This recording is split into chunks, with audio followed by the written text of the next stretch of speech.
Verset 1. Verset 1 à 17 La grâce d'Israël obtenue par l'intercession de Moïse. Verset 1 à 6 Répétition de l'ordre de départ. Verset 1 à 3.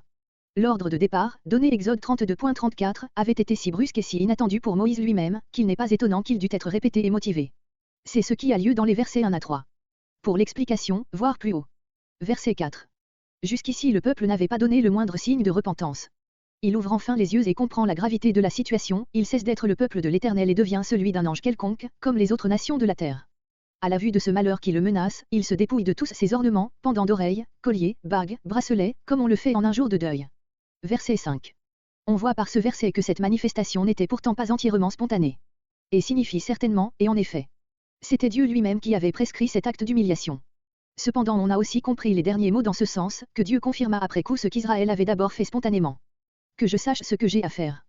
D'après l'attitude que prendra le peuple en face du message sévère que lui adresse l'Éternel, celui-ci verra à quelle mesure il devra s'arrêter envers lui. Verset 6.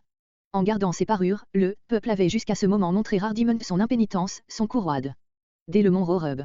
Ces mots ne signifient pas qu'il ôta les ornements dont il était encore paré depuis la fête idolâtre célébrée en Horeb, mais que dès ce moment et pour un temps indéfini, jusqu'à l'entrée en Canaan peut-être, il renonça à se parer. Horeb, nous l'avons vu, désigne non un sommet particulier, mais la contrée tout entière, voire à Exode 17.6.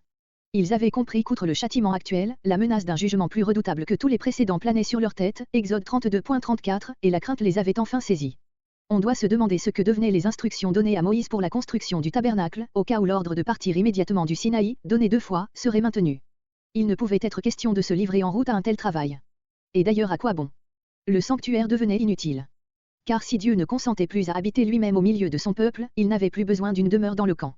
Il est bien évident en effet que le tabernacle dont Dieu avait tracé le plan aux yeux de Moïse, ne pouvait convenir à l'habitation d'un simple ange. Le culte qui devait s'y célébrer et en vue duquel tout y était combiné, ne pouvait être rendu à un ange. L'adoration d'un être inférieur à Dieu était incompatible avec le monothéisme israélite. De ces considérations, il résulte que jusqu'à nouvel ordre, que je sache ce que j'ai à faire, l'exécution des instructions relatives au sanctuaire restait suspendue, que ces instructions étaient même rétractées dans le cas où Dieu maintiendrait ce message, j'enverrai un ange devant toi. C'est là ce qui explique le morceau suivant. Verset 7. Verset 7 à 11 Mesures provisoires prises par Moïse.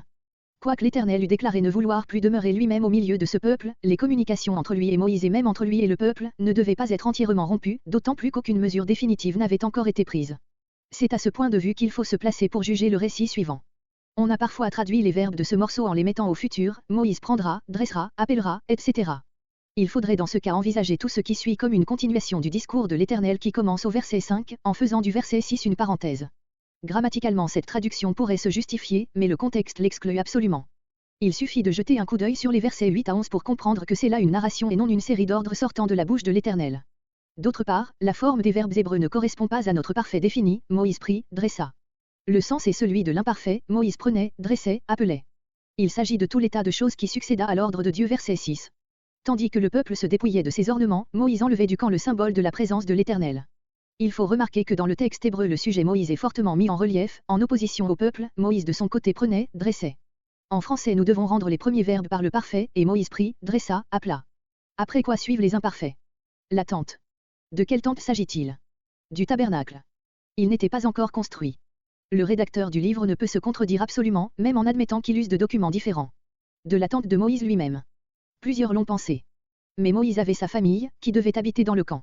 Dans chaque campement oriental il y a une tente centrale où se rend la justice. Nous pouvons conclure de Exode 18.13-16 qu'il y avait aussi une tente pareille où l'on venait de toutes les parties du camp chercher la décision de l'Éternel.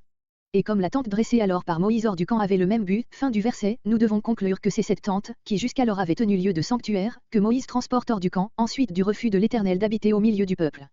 Il faut bien remarquer l'expression cela dressa, Moïse seul y aura accès, ni Aaron, ni les sacrificateurs n'y fonctionneront, et le peuple ne communiquera avec celui qui y habite que par Moïse.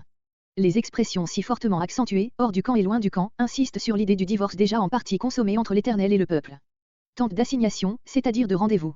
Ce nom, qui avait été donné par avance Exode 27.21 au tabernacle que Moïse devait construire, il l'applique à ce sanctuaire provisoire qu'il espère encore devoir être remplacé par le sanctuaire définitif. Verset 8. Et quand Moïse sortait. Par cet éloignement où la tente se trouvait du camp, les rencontres de Moïse avec l'Éternel avaient pris un caractère plus frappant et plus solennel encore qu'auparavant. Verset 9. La descente de la colonne de nuée, qui du sommet de la montagne venait se poser sur la tente, sanctionnait visiblement ce ministère de Moïse. Verset 11. L'Éternel parlait à Moïse face à face, ou, comme il est dit Nombre 12.8, bouche à bouche, c'est-à-dire de tout près, comme un homme parle avec un autre homme, non comme du haut du ciel ou par des visions telles que celles des prophètes.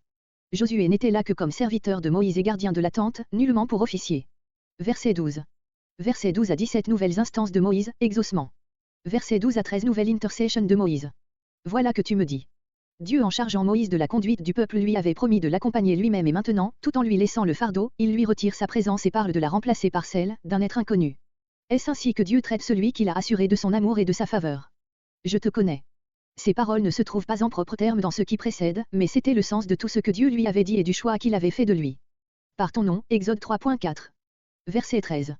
De ces prémices, Moïse tire la conséquence. Me faire connaître tes voies, m'initier à tes plans, me faire savoir ce que tu décides à l'égard du peuple. Pour que je trouve grâce, pour que je puisse accommoder ma conduite et mes prières à ta volonté et continuer à jouir de ta faveur. Et considère, ne sois pas conséquent seulement dans ta conduite envers moi, mais aussi dans la faveur que tu as témoignée à ce peuple dont tu as fait ton peuple. Quelle franchise respectueuse dans cette prière. Verset 14. Réponse de l'Éternel. Moïse l'a emporté, ma face ira. Ce terme ma face désigne l'ange que Dieu lui avait promis au commencement pour conducteur, Exode 23.20-21, celui dans lequel est son nom, en qui il révèle son essence. Voir Genèse, appendice à la fin du chapitre 21. C'est celui qui porte dans Ésaïe 53.9 le titre d'ange de la face. Je te mettrai en repos, je ne t'abandonnerai point que tu n'aies accompli la tâche. Verset 15. Verset 15 à 16 nouvelle instance de Moïse. Si ta face ne vient, littéralement, si ta face n'est venante, avec la notion de continuité. On envisage ordinairement cette prière comme une simple demande adressée à l'Éternel de confirmer sa réponse précédente. Mais cette interprétation ne s'accorde pas avec la réponse qui fait Dieu, verset 17, même cette chose-là que tu as dite et qui suppose accorder une grâce nouvelle et plus grande. Moïse demande sans doute ici que l'Éternel revienne habiter dès maintenant au milieu du peuple. C'est alors seulement qu'il sera réellement et visiblement avec lui. Car ce n'est plus qu'à bien plaire et à distance qu'il se trouve encore là. Ce sens est confirmé par le verset 16. Le signe visible auquel on peut reconnaître que Dieu continue à marcher avec le peuple, c'est que Dieu établisse de nouveau sa demeure au milieu de lui. Posséder Jéhovah dans son sein, c'est là la prérogative incomparable d'Israël. Verset 17. L'exaucement. Dieu accorde cette grâce au peuple en considération de Moïse. Il reviendra fixer sa demeure au milieu d'Israël. Sous quelle forme? Sera-ce en faisant reporter la tente dans le camp ou en faisant exécuter ses ordres relatifs à la construction du tabernacle? Il ne le dit pas, cela est réservé à l'avenir. Verset 18. Verset 33.18 à 34.35 Grâce spéciale accordée à Moïse, réhabilitation d'Israël. Verset 18 à 23 Encore une prière de Moïse. Enhardi jusqu'à l'exaltation par cette série d'exaucements. Moïse adresse à Dieu une dernière demande, qu'on pourrait appeler téméraire, si toute cette scène ne dépassait absolument la mesure ordinaire. Fais-moi voir ta gloire, une représentation sensible, qui lui donne l'idée complète de l'essence divine et de tous les attributs glorieux qui la constituent.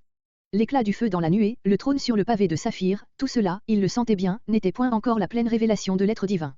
Et il lui semblait qu'il avait besoin de celle-ci pour continuer avec joie sa tâche, comparer la demande de Philippe, Jean 14.8. Verset 19. L'exaucement. Toute ma bonté. Cette expression n'équivaut pas à ta gloire, dans la bouche de Moïse. Des profondeurs inaccessibles de l'être divin, Dieu le ramène à ce qui constitue le fond de sa relation avec les hommes, sa bonté, il lui en donnera une double manifestation sensible, pour la vue et pour l'ouïe. Les derniers mots, j'accorderai ma grâce, rappellent à Moïse qu'une pareille grâce est de la part de Dieu une libre faveur, que nul homme ne peut prétendre avoir mérité, comparé Romains 9.15. On a entendu aussi, à toi, mais non au peuple, ou, à toi et même aussi au peuple. Verset 20. Ma face, mon essence manifestée dans la personne de l'ange de la face.